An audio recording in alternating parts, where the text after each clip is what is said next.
পরানে যে কত কিছু খাতি মনে কয়, তা আমার আজ কয়দিন যে পরানের মধ্যে মনে হচ্ছে কাঁঠাল চলে গেছে।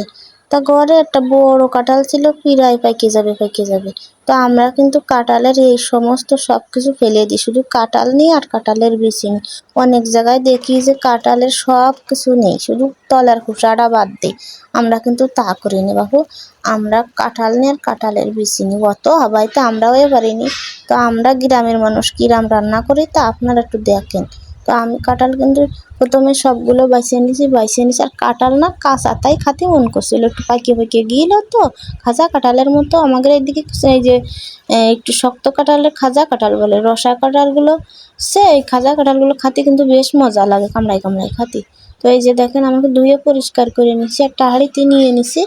আর পেঁয়াজ রসুন আদা কাঁচা জাল সব কিছু একবারই বেটে নিবানি, নিয়ে হাঁড়িতে দিয়ে দিবানি।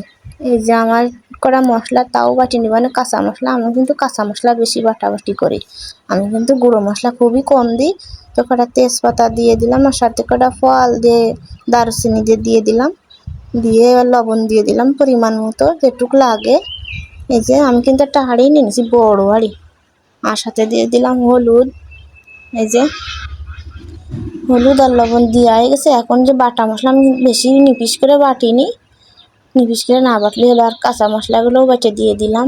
গড়ে এখন হাত দিয়ে মাখাই নেব, তেল দিয়ে দিলাম সেই পরিমাণ মতো, খানিকটা ঢাইলে হাত দিয়ে মাখায় সুন্দর করে নেব, যাতে একবারে রান্নার মতো হয়ে যাবে।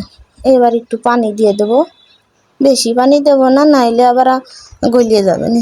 দিয়ে সব হাতে মাখাই দিয়ে যে হাঁড়ি চুলোইতে কিন্তু আমি বসাইছি, দিয়ে ঢেকে দিছি, দিয়ে নাড়াচ্ছি। একটু পর ঢেকে দেবা না আর নাড়াবানি।